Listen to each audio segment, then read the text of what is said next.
السلام عليكم ورحمة الله وبركاته. إن الحمد لله نحمده ونستعينه ونستغفره، نعوذ بالله من شرور أنفسنا وسيئات أعمالنا، من يهده الله فلا مضل له ومن يضلله فلا هادي له، وأشهد أن لا إله إلا الله وحده لا شريك له، وأشهد أن محمدا عبده ورسوله. أما بعد، رب اشرح لي صدري ويسر لي أمري واحلل عقدة من لساني يفقهوا قولي رب জিদনি ইলমা রব্বি জিদনি ইলমা। সম্মানিত আজকের ক্লাসে উপস্থিত সুপ্রিয় ভাই সকল ও সম্মানিতা বোন, আল্লাহ তাবারক ওয়া তাআলার অশেষ দয়া, তার বিশেষ তৌফিক যে আজকে আমরা শেখুল ইসলাম ইবনে তাইমিয়া রাহিমাহুল্লাহর একটি অন্যতম বই আল আকিদাতুল ওয়াসিতিয়া, সেই বইয়েরই ধারাবাহিক ক্লাসে আজকের 53তম ক্লাসে আমরা উপস্থিত হয়েছি, যার বিশেষ তৌফিক। তারপরে আমাদের সকলের প্রাণ প্রিয় নবী করিম মুহাম্মদ মুস্তাফা সাল্লাল্লাহু আলাইহি ওয়াসাল্লাম, ওনার উপর অসংখ্য শান্তির ধারা বর্ষিত হোক। আল্লাহুম্মা সাল্লি আলাইহি আল্লাহুম্মা বারিক আলাইহি। জি, তো আমাদের যে চলমান বিষয় ছিল সেটা হচ্ছে সাহাবীদের নিয়ে। তো চারজন খলিফা, তাদের ব্যাপারে আমরা জেনেছিলাম যে তারা খলিফা পরস্পর যে রয়েছে। প্রথমে আবু বকর রাদিয়াল্লাহু তাআলা আনহু, তারপরে ওমর রাদিয়াল্লাহু তাআলা আনহু, তারপরে ওসমান রাদিয়াল্লাহু তাআলা আনহু, তারপরে আলী রাদিয়াল্লাহু তাআলা আনহু। আর আবু বকর রাদিয়াল্লাহু তাআলা আনহু তিনি প্রথম খলিফা ছিলেন, উমর রাদিয়াল্লাহু তাআলা আনহু প্রথম ছিলেন, ওসমান রাদিয়াল্লাহু তাআলা আনহু তৃতীয়। এখান থেকে আমাদেরকে এটা স্পষ্ট ধারণা রাখতে হবে যে এগুলো খেলাফত তারা উপযুক্ত ছিলেন, আর কেউ কারো অধিকার ছিনিয়ে দেননি। যেমনটা রাফিজা শিয়ারা ধারণা রাখে যে আলী রাদিয়াল্লাহু তাআলা আনহু তিনি খেলাফতের হকদার ছিলেন, কিন্তু তেনার থেকে ছিনিয়ে নেওয়া হয়েছে। এটা একদম ভিত্তিহীন, যার কোনো মূল নেই। এটা গুমরাহি, বিভ্রান্তিকর বিষয় এটা। আর যে চারটি খলিফা বলা হয়েছে, এতে কোনো সন্দেহ নেই যে তারা উপযুক্ত ছিল, এবং পরবর্তীতে যারা হয়েছে তাদের থেকে তারা বেশি উপযুক্ত। কারণ এটা স্বাভাবিক বিষয়, যারা ওই জামানায় ছিল, প্রথম সময় ছিল, তারা বেশি উত্তম পরবর্তী সময়ের তুলনায়। এই জন্য ওই সময় যারা খলিফা হয়েছে তারা ওই হকদার এবং ন্যায়পরায়ণ ছিল। কারণ সেই জমানাটা, সেই সময়টা স্বর্ণযুগ। আল্লাহ নবীর ভাষ্য অনুযায়ী সে সময়টা উত্তম শ্রেষ্ঠ জামানা, খায়রুল কুরুনি কারনি। তো নবী করিম মুহাম্মদ সাল্লাল্লাহু আলাইহি সাল্লামের ভাষ্য অনুযায়ী যে হ্যাঁ, সাহাবীদের জামানা, নবী সাল্লাল্লাহু আলাইহি সাল্লামের জামানা সবচেয়ে উত্তম জামানা ছিল। তো উত্তম জামানা, ওই সময় তো জালিম কোনো শাসক হতে পারে না। যেমন আল্লাহ তাবারক ওয়া তাআলা বলেন, ওয়া কাযালিকা নুআল্লি বা'দাজ জালিমিনা বা'দাম বিমা কানু ইয়াকসিবুন, যে অনুরূপভাবে আমি কিছু জালিমকে কিছু কিছু জালিমকে কিছু লোকের উপরে শাসক কিংবা নেতৃত্ব দিয়েছি তাদের কৃতকর্মের ফলে। তো আজকে যে আমাদের জালিম শাসক ন্যায় প্রতিষ্ঠিত করে না, জুলুম করে, মানুষ তাদের জুলমে অন্যায় নিপীড়িত, তার কারণ হচ্ছে আমাদের কর্ম। আমরা ইমানের দিক দিয়ে অতি দুর্বল হয়ে গেছি, ফলে আল্লাহ তাআলা আমাদের উপরে এইরকম জালিম শাসক মুসাল্লাত করে দিয়েছেন। তো যাই হোক, ওই সময় এটা বোঝা যাচ্ছে যে তিনারা ন্যায়পরায়ণ, এই দিক থেকেও বোঝা যায়। এখন বিষয়টি হচ্ছে যে ধারাবাহিকভাবে আমরা জানলাম যে আবু বকর রাদিয়াল্লাহু তাআলা আনহু তিনি প্রথম, তারপর ওমর, তারপর ওসমান, তারপর আলী। এর মানে কি সার্বিকভাবে তিনারা ফজিলতের অধিকারী ছিলেন? মানে ওমর ফারুক, আবু বকর রাদিয়াল্লাহু তাআলা আনহু তিনি কি একদম মুতলাকান সবার শ্রেষ্ঠ?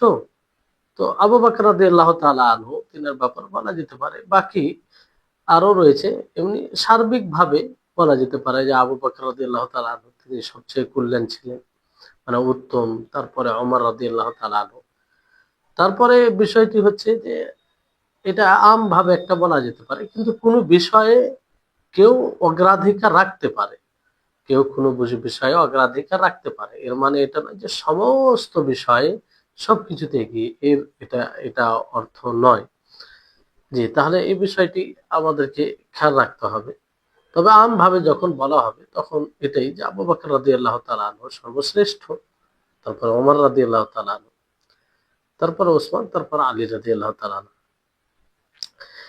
তারপরে লেখক রাহিমাহুল্লাহ তিনি বলেন যে আহলুস সুন্নাহ ওয়াল জামাআহ তারা আকীদা পোষণ করে ওয়া ইউহিব্বুনা আহলা বাইতি রাসূলিল্লাহি সাল্লাল্লাহু আলাইহি ওয়াসাল্লাম ওয়া ইয়াতাওয়াল্লাউনাহুম, যে তারা আহলে বায়ত রাসূলুল্লাহ সাল্লাল্লাহু আলাইহি ওয়াসাল্লামের আহলে বায়তকে ভালোবাসে আর তাদের সাথে বন্ধুত্ব করে, তাদের সাথে ভ্রাতৃত্বপূর্ণ বন্ধুত্ব করে। আহলে বাইতের এটা আকীদা মানহাজ তথা আমাদের সকলের এটা হওয়া উচিত। আহলে সুন্নাহ ওয়াল জামাতের এটা নীতির মধ্যে আসে যে তারা আহলে বাইতকে ভালোবাসে, এবং আহলে বাইতকে দুটি কারণে ভালোবাসে। একটি হচ্ছে ইমানের কারণে, ইমান আছে সেই কারণে। আর একটি হচ্ছে রাসূল সাল্লাল্লাহু আলাইহি সাল্লামের সাথে কারাবাত, আত্মীয়তার কারণে, নবী সাল্লাল্লাহু আলাইহি সাল্লামের বংশধর এই ফলে। তো দুটি কারণে, একটি হচ্ছে যে ইমান, রাসূল সাল্লাল্লাহু আলাইহি সাল্লামের প্রতি ইমান, আর রাসূল সাল্লাল্লাহু আলাইহি সাল্লামের কারাবাত, মানে তারা ইমান এনেছিল রাসূল সাল্লাল্লাহু আলাইহি সাল্লামের উপরে এবং রাসূল সাল্লাল্লাহু আলাইহি সাল্লামের সাথ দিয়েছিল। আর রাসূল সাল্লাল্লাহু আলাইহি সাল্লামের কারাবাত সম্পর্ক, আত্মীয়, ফলে তাদেরকে কোনো সময় আহলুস সুন্নাহ ওয়াল জামাআহ অপছন্দ করেন না। কারাহাত মানে অপছন্দ করেন না, যেমনটা রাফিজারা করে। তারা বলে যারাই, যে ব্যক্তি আবু বকরকে ভালোবাসবে, উমরকে ভালোবাসবে, সে আলীকে ঘৃণা করবে। মানে তাদের কথা অনুযায়ী আবু বকরকে উমরকে ভালোবাসা মানে আলীকে, আলী রাদিয়াল্লাহু তাআলা আনহুকে ঘৃণা করা। এই জন্য তারা বলে যে এটা অসম্ভব যে আলীকে ভালোবাসবে আর আবু বকর ওমরকে ঘৃণা করবে না। মানে আলীকে ভালোবাসতে হলে আবু বকর ও ওমরকে ঘৃণা করতে হবে, আর আবু বকর ওমরকে ভালোবাসতে হলে আলীকে ঘৃণা করতে হবে, এরকম বিষয়। তো মূলত তারা আবু বকর রাদিয়াল্লাহু তাআলা আনহু ও উমর রাদিয়াল্লাহু তাআলা আনহুর ব্যাপারে তারা ধারণা রাখে যে এনারা আলী ইবনে আবি তালিবের দুশমন, শত্রু শত্রু অথচ এটা বাস্তবতার বিপরীত। অধিক আকারে এরকম রিওয়ায়াত এসেছে আলী রাদিয়াল্লাহু তাআলা আনহু থেকে যে তিনি মেম্বারের উপরে আবু বকর ও ওমরের প্রশংসা করেছেন, সুনাম করেছেন, তাদের মানে কৃতিত্ব মানুষের সামনে তুলে ধরেছেন। তো যদি দুশমন হতো এমনটা তো করতেন না।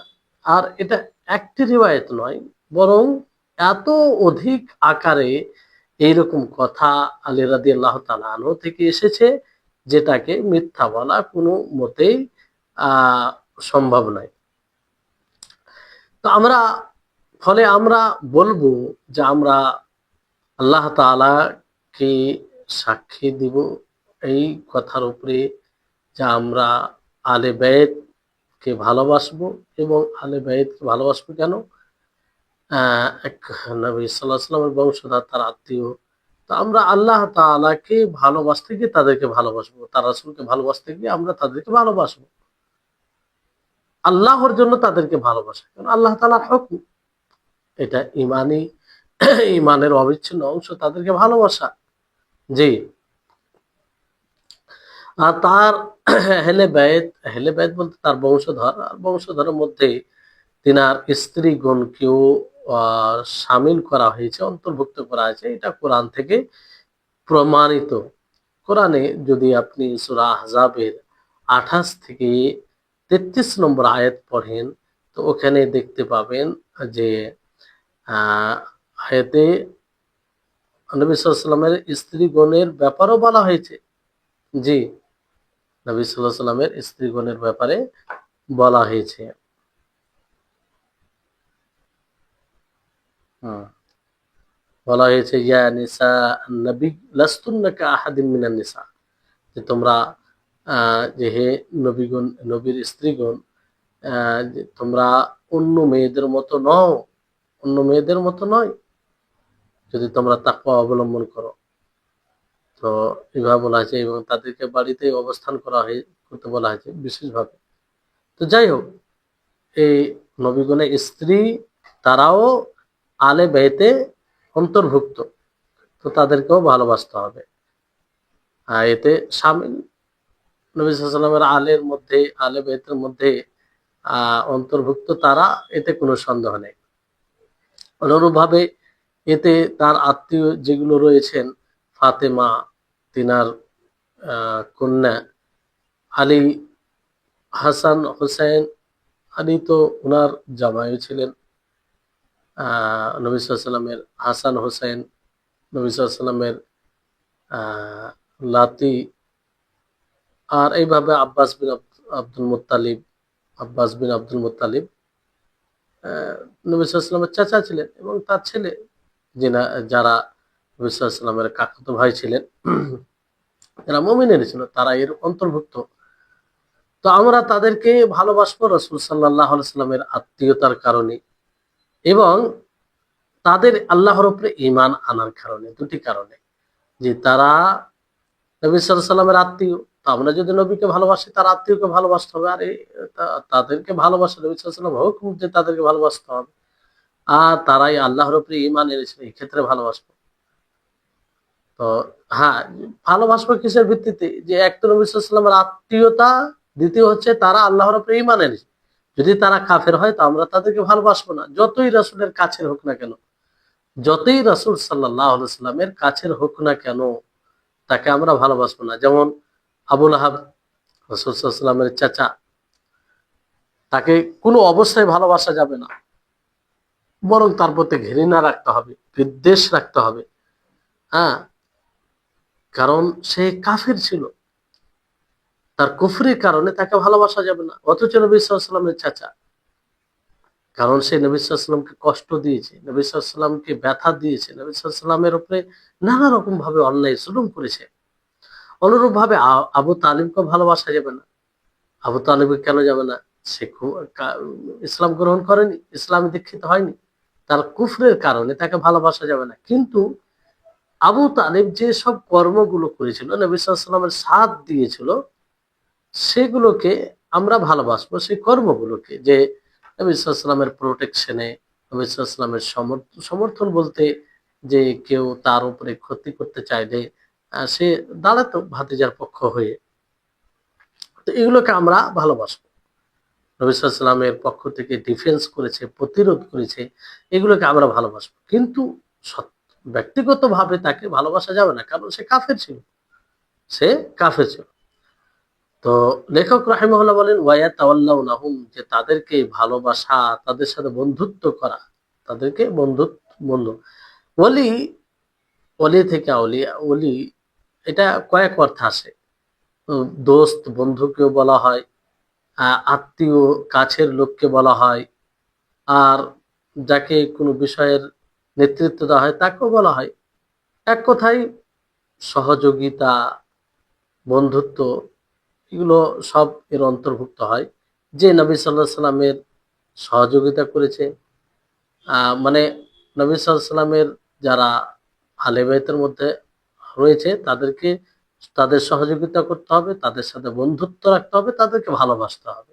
জি, ৩ টি বিষয় আসবে। ওয়াতাওয়াল্লাউনাহুম, তাদেরকে, তাদের সাথে বন্ধুত্ব করতে হবে। আহলে সুন্নাহ ওয়াল জামাত তাদের সাথে বন্ধুত্ব করে, তার মানে কি তাদের সহযোগিতা করে, তাদের সাথে বন্ধুত্ব করে, তাদেরকে ভালোবাসে। তো এটা আহলে সুন্নাহ ওয়াল জামাতের, এটা আকীদা বলতে পারেন, নীতি।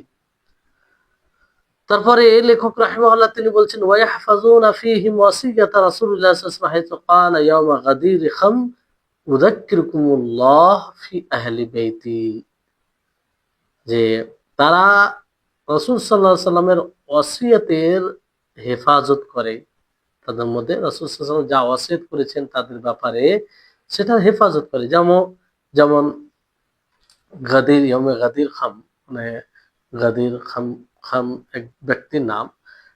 সেই দিনের সেই দিনে আল্লাহ নবী কি বলেছেন যে আমি তোমাদেরকে স্মরণ করিয়ে দিচ্ছি আল্লাহর আমার পরিবার সম্পর্কে, আহলে বাইত সম্পর্কে। তার মানে কি ইয়মে গাদির খাম বলতে জিলহিজ্জার 18 তারিখ। আর গাদির মানে নিসবত করে বলা হয় এক ব্যক্তির দিকে যার নাম খাম ছিল, তার দিকে নিসবত করে গাদির বলা হয়। আর এই রাস্তাতেই মানে গাদির যেটা রাস্তা, আহ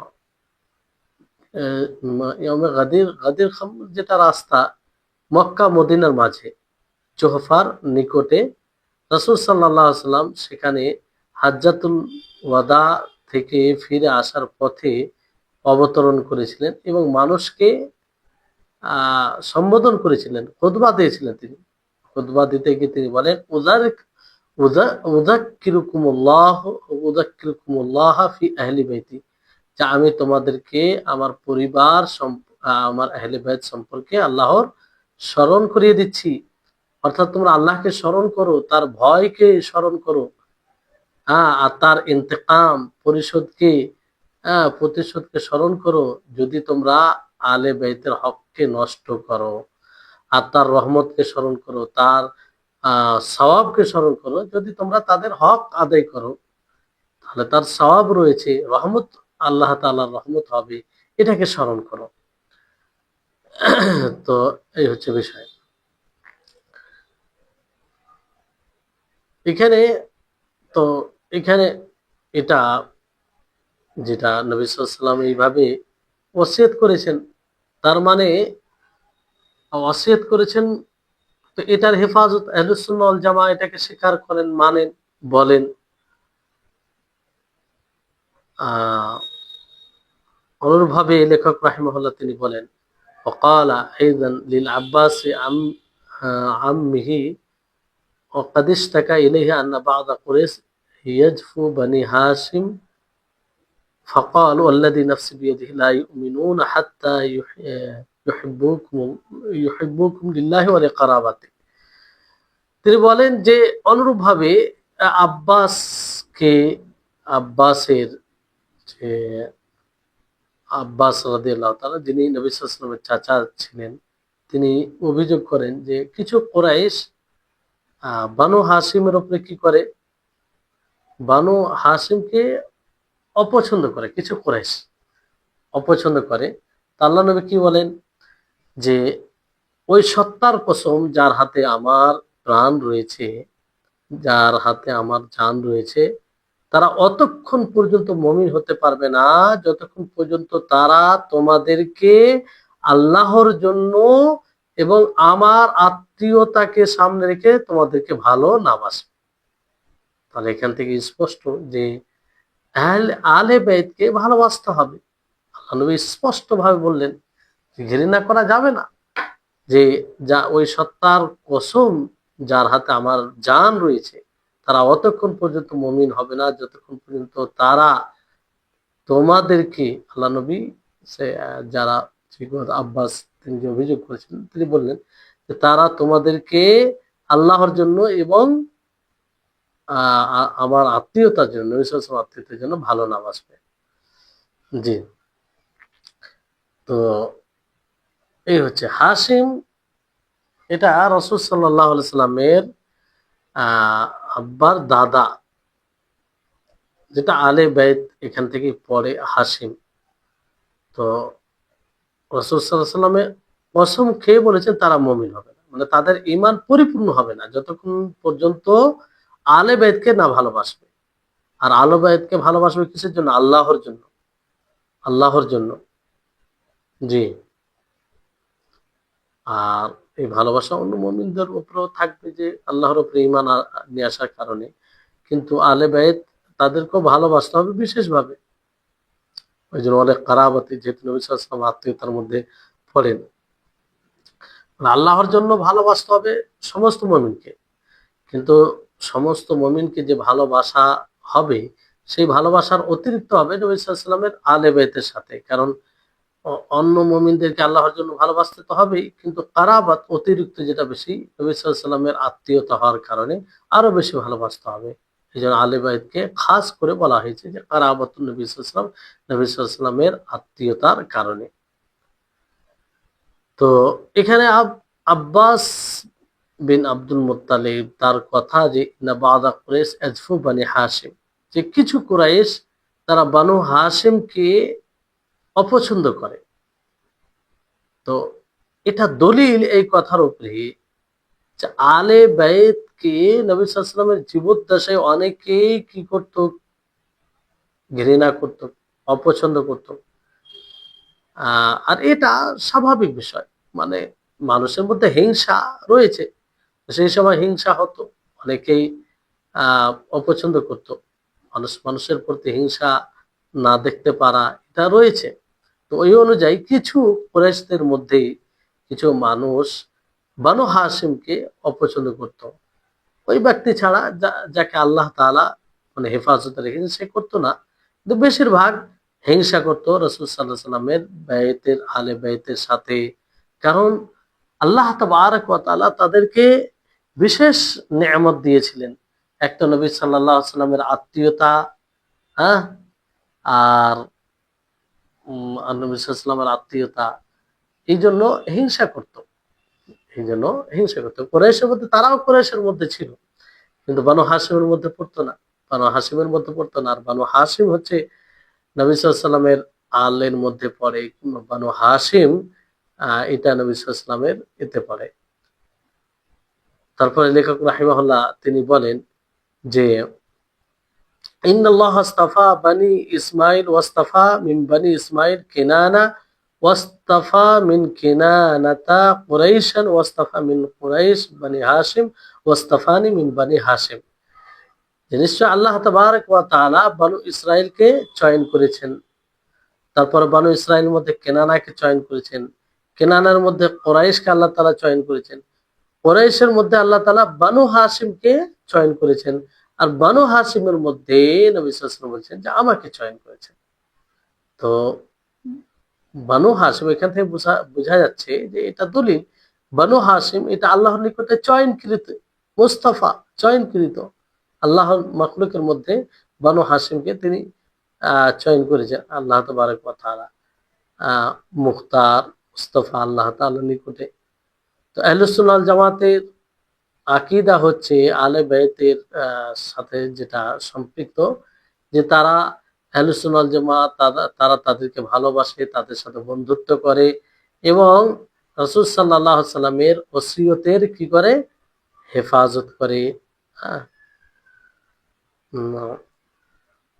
মানে মানে যে যে ব্যাপারে আল্লাহ নবী ওসিয়ত করেছে তাদের ব্যাপারে সেটা পালন করে। আর তাদের যে মনজিল, তাদের যে অবস্থান, তাদের যে মর্যাদা, সেই মর্যাদা থেকে নিচে করে না। আর তাদের থেকে আহলুস সুন্নাহ ওয়াল জামাত সম্পর্ক বিচ্ছিন্ন করে যারা তাদের ব্যাপারে বাড়াবাড়ি করে, সাহাবীদের আহলে বাইতের ব্যাপারে বাড়াবাড়ি করে, এমনকি উলুহিয়ত পর্যন্ত পৌঁছে যায়। তো এদের থেকে আহলুস সুন্নাহ ওয়াল জামাত সম্পর্ক বিচ্ছিন্ন করে।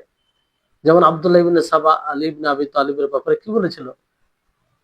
আলী ইবনে আবি তালিবের ব্যাপারে সে বলেছিল আনতাল্লাহ, নাউযুবিল্লাহ, যে আপনি আল্লাহ। আলীকে, আলী রাদিয়াল্লাহু তাআলা আনহুকে সম্বোধন করে আব্দুল্লাহ ইবনে সাবা বলেছে আনতাল্লাহ, যে আপনি আল্লাহ, নাউযুবিল্লাহ, এইভাবে বলেছিল। আর বাসুর ঘটনা এটা। তো যাই হোক, ইসমাইল ইবনু ইব্রাহিম আল খালিল, ইব্রাহিম আলাইহিস সালামের পুত্র, সকলেই জানে। আল্লাহ তাআলা সেই ইসমাইলকেই, ইব্রাহিম আলাইহিস সালামকে জবাহ করার আদেশ দিয়েছিলেন। আর সেই ঘটনাটাও আপনারা সকলেই জানেন।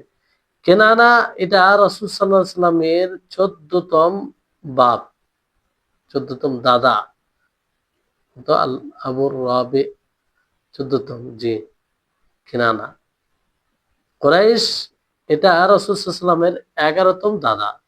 11তম মানে উপরে যেতে যেতে যেতে 11 নম্বরে যে পড়ে সে কুরাইশ। আর তার নাম ছিল ফাহার বিন মালিক। অনেকে বলেছেন যে 13তম, এটা বাপ বলতে পারেন, 13তম দাদা। আর নাম ছিল নদর বিন কিনানা। হাশিম রাসূল সাল্লাল্লাহু আলাইহি সাল্লামের তৃতীয় এটা দাদা, তৃতীয়। জি, তাহলে বুঝতে পারলেন।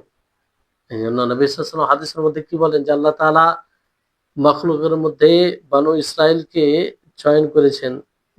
বানু ইসমাইলকে, মানে ইসমাইল আলাইহিস সালামের বংশধর একদিকে আর ইসহাক আলাইহিস সালামের বংশধর একদিকে। তো আল্লাহ তাবারক ওয়া তাআলা কাকে চয়ন করেছেন? বানু ইসমাইলকে। বানু ইসমাইলের মধ্যে কেনানার মধ্যে কুরাইশকে, আবার কুরাইশ থেকে বানু হাশিমকে, আর হাশিম থেকে নবী সাল্লাল্লাহু আলাইহি ওয়াসাল্লামকে।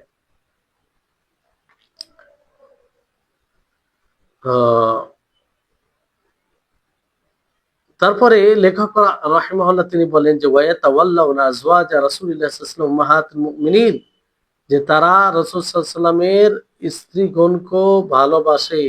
তারা নবী মুমিনদের মা উম্মাহাতুল মুমিনিন, মুমিনদের মা। আজওয়াজ নবী সাল্লাল্লাহু আলাইহি ওয়াসাল্লামের স্ত্রীগণ মুমিনদের জন্য মা। কিসে? তাদের ইকরাম করাতে, যেমন ভাবে মায়ের শ্রদ্ধা করা হয়, সম্মান জানাতে, তাদের সাথে সম্পর্ক রাখতে। আল্লাহ তাবারক ওয়া তাআলা বলেন যে আন-নাবিয়্যু আওলা বিল মুমিনিনা মিন আনফুসিহিম ওয়া আজওয়াজুহু উম্মাহাতুহুম, যে নবী সাল্লাল্লাহু আলাইহি ওয়াসাল্লাম মুমিনদের নিকটে তাদের নফসের চেয়ে, আর তার স্ত্রীগণ তাদের মা, মুমিনদের মা। জি, এই জন্য আমরা সেই নবীগণের স্ত্রীগণকে, আমরা আমাদের মাকে, মানে নবীগণের স্ত্রী মানে আমাদের মা, সকল মুমিনদের মা, তাদেরকে আমরা ভালোবাসবো। তাদের পক্ষ থেকে আমরা ডিফেন্স করব। তাদের ব্যাপারে কুরুচিকর মন্তব্য করলে সেটার আমরা জবাব দেব, সেটার প্রতিবাদ করব। আর আমাদের ধারণা হবে যে জমিনে সবচেয়ে উত্তম তারা স্ত্রী, নবী সাল্লাল্লাহু আলাইহি ওয়াসাল্লামের স্ত্রী হিসাবে। কারণ তারা নবীর স্ত্রী, রাসূলের স্ত্রী, যিনি মাখলুকের মধ্যে সর্বোত্তম। লেখক রাহিমাহুল্লাহ বলেন যে ওয়ায়ুমিনুনা বিআন্নাহুন্না আজওয়াজুহু ফিল আখিরাহ, তারা ঈমান রাখে যে তারা আখিরাতে তার স্ত্রী, আখিরাতেও তার নবী সাল্লাল্লাহু আলাইহি ওয়াসাল্লামের স্ত্রী হবে। দুনিয়াতে যারা নবী সাল্লাল্লাহু আলাইহি ওয়াসাল্লামের স্ত্রী ছিলেন, তারা আখিরাতেও নবী সাল্লাল্লাহু আলাইহি ওয়াসাল্লামের স্ত্রী হবে। কারণ এই ব্যাপারে হাদিস রয়েছে। সূরা গাফিরের ৭ থেকে ৮ নম্বর আয়াত পড়বেন, সেখানে বলা হয়েছে। জি, ওখানে যেমন আল্লাহ তাআলা ৮ নম্বর আয়াতে কি বলেন? রব্বানা ওয়া আদখিলহু জান্নাতা আদনিল্লাতী ওয়া'আদতাহুম ওয়া মান সালাহা মিন আবাইহিম ওয়া আজওয়াজিহিম ওয়া যুররিয়্যাতিহিম ইন্নাকা আনতাল আজিজুল হাকীম। জি, আজওয়াজিহিম, যৌজ এর বহুবচন আজওয়াজ, যুররিয়া, যুররিয়া, তো এখানে আজওয়াজ বলা হয়েছে। তো নবী সাল্লাল্লাহু আলাইহি ওয়াসাল্লামের স্ত্রীগণ তারাও জান্নাতে যাবে, যেহেতু নবী সাল্লাল্লাহু আলাইহি ওয়াসাল্লাম জান্নাতে, তা তো কোনো সন্দেহ নেই। তো যারা মুমিন হবে তারাও যদি জান্নাতে যায়, তো জান্নাতেও মুমিনদের যারা স্ত্রী, দুনিয়াতে যারা স্ত্রী মুমিনদের, তারা যদি জান্নাতে যায়, তো জান্নাতে গিয়েও তাদেরই স্ত্রী হবে যদি জান্নাতে যায়। তো এরপরে লেখক রাহিমাহুল্লাহ খাদিজা রাদিয়াল্লাহু তাআলা আনহার কথা নিয়ে এসেছেন যে খুসুসান খাদিজা রাদিয়াল্লাহু আনহা আম আকসার আওলাদিহি, যে খাদিজা রাদিয়াল্লাহু আনহা অথবা তিনি অধিক যে সন্তান দিয়েছেন। খুসুসান বলতে বিশেষ করে খাদিজা রাদিয়াল্লাহু তাআলা। তো খাদিজা তিনি কে? তিনি হচ্ছে খাদিজা বিনতে খুয়াইলিদ। নবী সাল্লাল্লাহু আলাইহি ওয়াসাল্লাম তাকে বিবাহ করেন। যে সময় নবী সাল্লাল্লাহু আলাইহি ওয়াসাল্লাম তাকে বিবাহ করেন, ওনার বয়স 25 ছিল। ওনার বয়স মানে নবী সাল্লাল্লাহু আলাইহি ওয়াসাল্লামের বয়স কত ছিল? 25। আর খাদিজা রাদিয়াল্লাহু তাআলা আনহার বয়স 40। আর 40 বয়স ছিল। আর ওই সময় খাদিজা রাদিয়াল্লাহু তাআলা আনহা এক বুদ্ধিজীবী আর বড় চালাক মহিলা ছিলেন, ফলে নবী সাল্লাল্লাহু আলাইহি ওয়াসাল্লাম তার দ্বারা অনেকভাবেই উপকৃত হয়েছেন। কারণ মানে বাসিরাত, দূরদর্শী একজন আহ মহিলা নবী সাল্লাল্লাহু আলাইহি ওয়াসাল্লামের স্ত্রী হিসাবে তিনি পেয়েছিলেন। আর বড় মানে পুরুষ শক্তি ওয়ালা ছিলেন। জি। তো তিনি বেশ কয়েকটি সন্তান তেনার মাধ্যমে হয়। আহ, মানে যেমন বেশ কয়েকজন রয়েছে।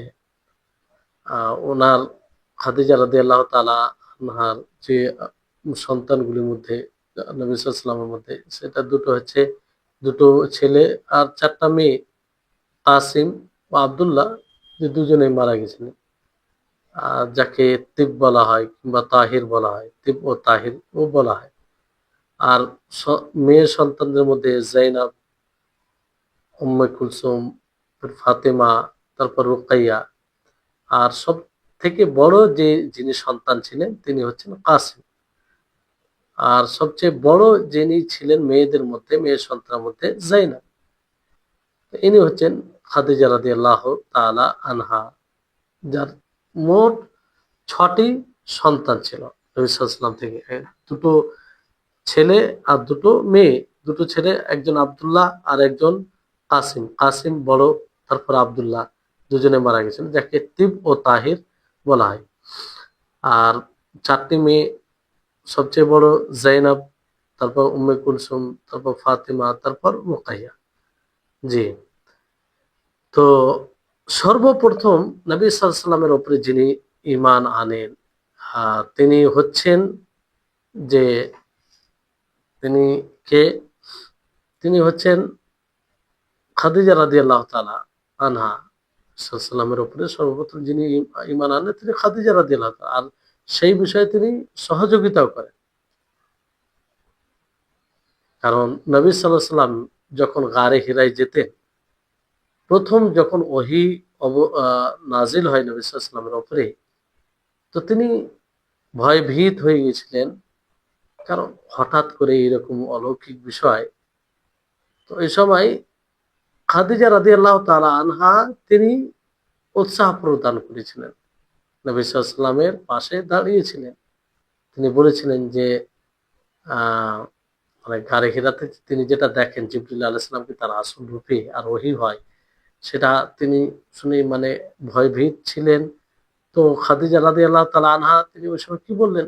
কাল্লা, আপনার চিন্তিত হওয়ার কোনো বিষয় নাই।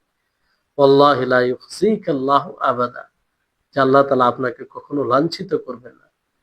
তারপরে তিনি তার উপরে ঈমান নিয়ে আসেন, তাকে ওয়ারাকা বিন নওফলের কাছে নিয়ে যান।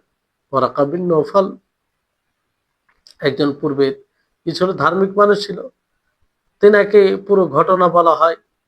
আর তিনি সেই ঘটনা শুনে ওয়ারাকা বিন নওফল বলেন যে এটাই সেই পবিত্র জিনিস যেটা মুসা আলাইহিস সালামের উপরে নাযিল হয়েছিল। সেই কালাম, যে ইকরা বিসমি রাব্বিকাল্লাযী খালাক, এই আয়াতগুলো শুনে তিনি বলেন যে এটাই সেই পবিত্র কালাম, পবিত্র এই যে জিনিস যেটা মুসা আলাইহিস সালামের উপরে নাযিল হয়েছিল। মানে মুসা আলাইহিস সালামের উপরে তাওরাত নাযিল হয়েছিল।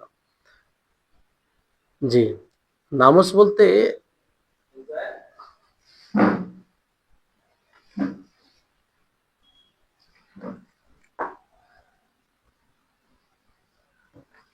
জি, তো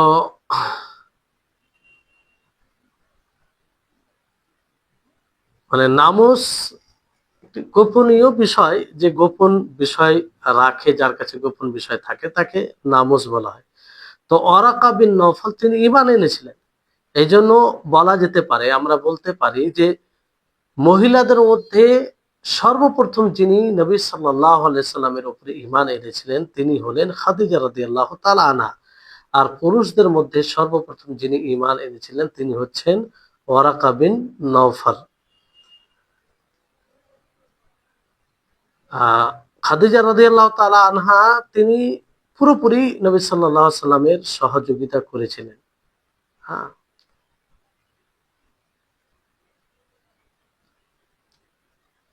আর নবী সাল্লাল্লাহু আলাইহি সাল্লামও তাকে মানে নবী সাল্লাল্লাহু আলাইহি সাল্লামের উপরে যে দায়িত্ব আল্লাহ তাআলার পক্ষ থেকে অর্পণ করা হয়েছিল, সে দায়িত্ব পালনে তিনি অনেক সহযোগিতা খাদিজা রাদিয়াল্লাহু তাআলা আনহা থেকে পেয়েছিলেন। দায়িত্ব পালনে বলতে তিনাকে উৎসাহ দিয়েছিলেন, সবসময় তিনার পাশে ছিলেন। তো এখান থেকে এটাই স্পষ্ট হয় যে তিনার এক বিশেষ মর্যাদা রয়েছে, বিশেষ মর্যাদা রয়েছে, যেটা আহ মৃত্যুর পরেও মানে তার ওই মর্যাদা খেয়াল রাখতে হবে। আর নবী সাল্লাল্লাহু আলাইহি ওয়াসাল্লাম সেটা খেয়াল রাখতেন। এমনকি খাদিজা রাদিয়াল্লাহু তাআলা আনহা যখন মারা যাওয়ার পরেও ওনার যার সাথে সম্পর্ক কিংবা আহ যাদের সাথে চলাফেরা ছিল তাদেরও তিনি সম্মান করতেন, কারণ তিনি খাদিজা রাদিয়াল্লাহু তাআলা আনহাকে ভালোবাসতেন। ফলে তাদেরও তিনি সম্মান করতেন। রাসূল সাল্লাল্লাহু আলাইহি ওয়াসাল্লামের নিকটে অতি মানে মর্যাদার অধিকারী ছিলেন খাদিজা রাদিয়াল্লাহু তাআলা আনহা। তারপরে সিদ্দিকা বিনতে সিদ্দিক বলতে আয়েশা রাদিয়াল্লাহু তাআলা আনহা। আয়েশা রাদিয়াল্লাহু তাআলা আনহা সিদ্দিক কেন বলা হয়, আবু বকর সিদ্দিককে সিদ্দিক কেন বলা হয়, পরিপূর্ণভাবে রাসূল সাল্লাল্লাহু আলাইহি ওয়াসাল্লামের সত্যায়ন করার ফলে, আর চলাফেরাতে, মামলাতে সবকিছুতে সততা থাকার কারণে সিদ্দিক বলা হয়েছে। আর ধৈর্য অবলম্বন করেছে, যা কিছু কষ্টের সম্মুখীন হয়েছে। আয়েশা রাদিয়াল্লাহু তাআলা আনহাকে এই ক্ষেত্রে সিদ্দিকা বলা হয়। সিদ্দিকা কারণ তিনিও রাসূল সাল্লাল্লাহু আলাইহি ওয়াসাল্লামকে পরিপূর্ণভাবে সত্যায়ন করেছিলেন। আর লেনদেন চলাফেরার ক্ষেত্রে তিনি পরিপূর্ণ সত্য যতটা হওয়া যায় মানুষের পক্ষ থেকে তিনি ছিলেন। অনুরূপভাবে তিনি যে কষ্টের সম্মুখীন হয়েছেন তাতে পুরোপুরি ধৈর্য অবলম্বন করেছিলেন, ধৈর্যশীল ছিলেন। যেমন ইফকের ঘটনা সকলেই জানেন যে ইফকের ঘটনা কতটা বেদনাদায়ক ছিল, কতটা মানে মানসিকভাবে ভেঙে যাওয়ার ছিল। চিন্তা করেন যে নবী সাল্লাল্লাহু আলাইহি ওয়াসাল্লাম পর্যন্ত কথা বলেননি, আর পুরো ওনাকে নিয়ে আলোচনা সমালোচনা ঝড় শুরু হয়েছিল। তিনি নবীর স্ত্রী ছিলেন ওই সময়, এত বড় একটা অপবাদ যেটার সত্যতার তিনি শুধু জানতেন যে এটা এটা মিথ্যা, আর আল্লাহ তাআলা তো জানতেন, বাকি কেউ জানতো না যে আসল বাস্তবতা কি। তো ওই সময় এতটাই, তারপরে তিনি ধৈর্য ছিলেন, আল্লাহর উপরে পুরোপুরি ভরসা রেখেছিলেন যে আল্লাহ তাআলা তাকে এই মুসিবত থেকে উদ্ধার করবেন। এর ফলে আল্লাহ তাবারক ওয়া তাআলা তার যে তিনি ত্রুটি মুক্ত ছিলেন, তিনি এই এর মানে এগুলো করেননি, মানে যা তার উপরে মিথ্যা অপবাদ লাগানো হয়েছিল সেটা থেকে তিনি অনেক দূর ছিলেন, তার কাছেও ছিলেন না, যে সম্পর্কে আল্লাহ তাআলা আয়াত নাজিল করলেন। আর আয়াত নাজিল করার ফলে আয়েশা রাদিয়াল্লাহু তাআলা আনহা তিনি বলেছিলেন যে আল্লাহ ব্যতীত কারো প্রশংসা করব না, আল্লাহ ব্যতীত আমি কারো প্রশংসা করব না। মানে আল্লাহ তাআলা তার সম্মানকে আরো বৃদ্ধি করে দিলেন। একটি আয়াত নয়, দুটি আয়াত নয়, প্রায় 10টি আয়াত আয়েশা রাদিয়াল্লাহু তাআলা আনহার ব্যাপারে নাজিল করে এটা স্পষ্ট করে দেন যে তিনি এক মুমিনা, সত্যবাদী। তো আয়েশা বিনতে সিদ্দিক, তিনি বিনতে সিদ্দিক এই জন্য বলা হয়। তো আবু বকর রাদিয়াল্লাহু তাআলা আনহু তিনি এই উম্মতের সিদ্দিক, পুরো উম্মতের সিদ্দিক। সর্বপ্রথম তিনি ঈমান এনেছিলেন, কোনো করেননি। তো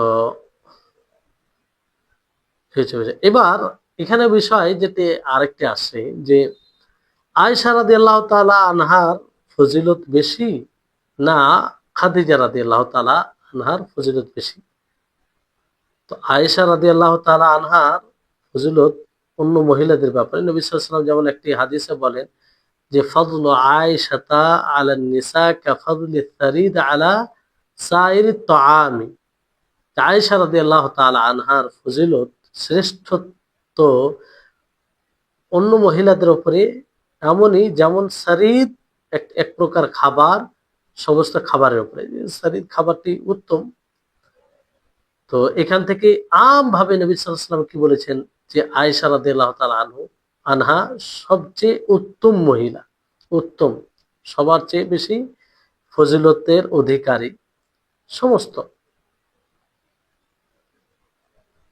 মানে অনেকে বলেছেন যে এখান থেকে উদ্দেশ্য হচ্ছে যে আয়েশা রাদিয়াল্লাহু তাআলা আনহা সমস্ত মহিলার চেয়ে উত্তম। এটা কখন? মানে নবী সাল্লাল্লাহু আলাইহি ওয়াসাল্লামের সেই স্ত্রীগণ থেকে যারা জীবিত ছিল তাদের থেকে খাদিজা রাদিয়াল্লাহু তাআলা আনহা এর অন্তর্ভুক্ত নয়। খাদিজা রাদিয়াল্লাহু তাআলা আনহা এর অন্তর্ভুক্ত নয়, বরং নবী সাল্লাল্লাহু আলাইহি ওয়াসাল্লাম যখন বলেন আয়েশা রাদিয়াল্লাহু, তখন যারা জীবিত ছিল নবী সাল্লাল্লাহু আলাইহি ওয়াসাল্লামের স্ত্রীগণের মধ্যে, তাদের মধ্যে তিনি মানে উত্তম হবে, যারা মারা গেছে তা নয়। তো এটা অনেকে বলেছেন, কিন্তু হাদিস থেকে যেটা বোঝা যায় ব্যাপকভাবে যে রাসূল সাল্লাল্লাহু আলাইহি ওয়াসাল্লাম আমভাবে বলেছেন। মানে এটা অন্য অন্য হাদিস থেকে, অন্য জায়গা থেকে এটা স্পষ্ট হয়। যেমন রাসূল সাল্লাল্লাহু আলাইহি ওয়াসাল্লাম বলেন যে মানুষের মধ্যে কিছু পূর্ণতা, মানুষের মধ্যে অনেকেই পূর্ণতা লাভ করেছে, কিন্তু মহিলাদের মধ্যে খুব কমই রয়েছে যারা পূর্ণতা লাভ করেছে। আসিয়া, যে ফেরাউনের স্ত্রী আসিয়া, এবং মারিয়াম বিনতে ইমরান, খাদিজা বিনতে খুয়াইলিদ ছাড়া, এদের ছাড়া। তারপরে তিনি বলেন যে আয়েশার ফজিলত মহিলাদের উপরে যেমন সারিদ এক প্রকার খাবার সমস্ত খাবার উপরে। তো এখান থেকে বোঝা যায় যে আমভাবে নবী সাল্লাল্লাহু আলাইহি ওয়াসাল্লাম বলেছেন আয়েশার ফজিলত, এমনকি খাদিজা রাদিয়াল্লাহু তাআলা আনহার চেয়েও, এই হাদিস থেকে বোঝা যায়। কিন্তু ফাতেমার চেয়ে উত্তম নয় নাসাবের দিক দিয়ে, কারণ ফাতেমা রাদিয়াল্লাহু তাআলা আনহা তিনি নবী সাল্লাল্লাহু আলাইহি ওয়াসাল্লামের কন্যা ছিলেন, আর নবী সাল্লাল্লাহু আলাইহি ওয়াসাল্লামের কন্যা হওয়া ফলে নাসাবের দিক দিয়ে ফাতেমা রাদিয়াল্লাহু তাআলা আনহা বেশি মর্যাদার অধিকারী ছিলেন। অনুরূপভাবে আয়েশা রাদিয়াল্লাহু তাআলা আনহা অনেক ফজিলতের অধিকারী ছিলেন, যে ফজিলত অন্য কেউ পায়নি। তো এই দুইজন দুইজন ফাতেমা আফওয়ান আয়েশা রাদিয়াল্লাহু তাআলা আনহা ও খাদিজা রাদিয়াল্লাহু তাআলা আনহা দুইজনই বড় মর্যাদার অধিকারী ছিলেন, কিংবা একই মর্যাদার অধিকারী বলা যেতে পারে। কারণ নবী করিম মুহাম্মদ সাল্লাল্লাহু আলাইহি ওয়াসাল্লাম এক জায়গায় কি বলেন, খুসুসান খাদিজা ও সিদ্দিকা ও সিদ্দিক, খাদিজা খাদিজা খাদিজা বিনতে খুয়াইলিদ, খাদিজা রাদিয়াল্লাহু তাআলা আনহা প্রথম স্ত্রী, আর সিদ্দিকা বলতে আয়েশা রাদিয়াল্লাহু তাআলা আনহা। এখানে সুম্মা বলা হয়নি, খাদিজা ও সিদ্দিকা, মানে একই স্থানে নবী সাল্লাল্লাহু আলাইহি ওয়াসাল্লাম রেখেছেন, ফলে দুজনের অবস্থার মর্যাদা একই বলা যেতে পারে। যাই হোক, ওলামাগণ এই ব্যাপারে দ্বিমত করেছেন। এই বিষয়ে কিছু ওলামা বলেছেন যে খাদিজা রাদিয়াল্লাহু তাআলা আনহা বেশি উত্তম, কারণ তার কিছু এরকম গুণ রয়েছে, বিশেষত্ব রয়েছে যা আয়েশা রাদিয়াল্লাহু তাআলা আনহার মধ্যে নেই। আর কিছু ওলামা বলেছেন বলেছেন যে না, আয়েশা রাদিয়াল্লাহু তাআলা আনহা বেশি উত্তম। এই হাদিস, যে হাদিস আপনাদেরকে বলা হলো, যে সরাসরি আল্লাহ নবী বলেছেন যে যেমন সারিদ খাবার অন্য সমস্ত খাবারের চেয়ে উত্তম, অনুরূপভাবে আয়েশা সমস্ত মহিলার উপরে। আর আয়েশা রাদিয়াল্লাহু তাআলা আনহাও কিছু বিষয় রাখে যা খাদিজা রাদিয়াল্লাহু তাআলা আনহার মধ্যে নেই। তো এখানে বিষয়টা হচ্ছে যে প্রত্যেকের মধ্যে কিছু কিছু বিশেষত্ব আছে যা অন্যের মধ্যে নেই। হ্যাঁ, অন্যের মধ্যে নেই, এটা প্রত্যেকের মধ্যে। যেমন খাদিজা রাদিয়াল্লাহু তাআলা আনহা তিনি প্রথম স্ত্রী ছিলেন, তো কিভাবে নবী সাল্লাল্লাহু আলাইহি ওয়াসাল্লামের সহযোগিতা করেছেন, ওই সময় নবী সাল্লাল্লাহু আলাইহি ওয়াসাল্লামের পাশে দাঁড়িয়েছিলেন, নবী সাল্লাল্লাহু আলাইহি ওয়াসাল্লামকে উৎসাহ প্রদান করেছেন, যেটা একটা জটিল সময় ছিল, খুব করুণ অবস্থা ছিল। তো এটা একটা বিশেষত্ব যা অন্য স্ত্রীর মধ্যে ছিল না। অনুরূপভাবে মানে এটা আয়েশার মধ্যে, আয়েশা রাদিয়াল্লাহু তাআলা আনহার মধ্যে ছিল না। কিন্তু আয়েশা রাদিয়াল্লাহু তাআলা আনহার মধ্যে যে বিশেষত্ব ছিল, সেটা যে নবী সাল্লাল্লাহু আলাইহি ওয়াসাল্লামের মৃত্যুর পরে যে আয়েশা রাদিয়াল্লাহু তাআলা আনহা ইলম অর্জন করেছিলেন নবী সাল্লাল্লাহু আলাইহি ওয়াসাল্লাম থেকে, সেটা প্রচার প্রসার আয়েশা রাদিয়াল্লাহু তাআলা আনহা দ্বারা অনেক হয়েছে। যেটা উম্মতে মুহাম্মাদের হেদায়েতের কারণ হয়েছে, যেটা খাদিজা রাদিয়াল্লাহু তাআলা আনহা করেননি। তো এই দিক দিয়ে আয়েশা রাদিয়াল্লাহু তাআলা আনহা বেশি ফজিলতের অধিকারী। তো যাই হোক, একেকজন একেক দিক দিয়ে ফজিলত বেশি রাখে। ফলে আমরা বলবো যে উভয়ের মর্যাদা অনেক, আর তারা উভয়ে অধিক মর্যাদার অধিকারী বাকি স্ত্রীগণ থেকে, আমরা এইভাবে বলতে পারি। জি, তাই হচ্ছে বিষয়। আজকে এখান থেকেই মানে ইতি করছি। আল্লাহ তাবারক ওয়া তাআলা আমাদের সকলকে বোঝার তৌফিক দান করুন। আমরা যেন সকলেই এসব বিষয়গুলো বুঝি, আর এইভাবে আমরা আহলে বাইতকে, রাসূল সাল্লাল্লাহু আলাইহি ওয়াসাল্লামের বংশধর, তাদেরকে ভালোবাসতে পারি, মনে জায়গা দিতে পারি। তাদের ব্যাপারে আমরা কখনো যেন ঘৃণা পোষণ না করি। আল্লাহ তাআলা তাদেরকে চয়ন করেছেন। তো আল্লাহ তাআলা অবশ্যই তাদেরকে ভালোবাসেন। ফলে আল্লাহ তাআলা যে জিনিসটা আল্লাহ তাআলার নিকটে প্রিয়, আমাদের নিকটেও প্রিয় হওয়া উচিত। আল্লাহ তাআলা আমাদের সকলকে সার্বিকভাবে তৌফিক দান করুন। ওয়া আখির দাওয়ানা আনিল হামদুলিল্লাহি রাব্বিল আলামিন। আসসালামু আলাইকুম ওয়া রাহমাতুল্লাহি ওয়া বারাকাতুহু।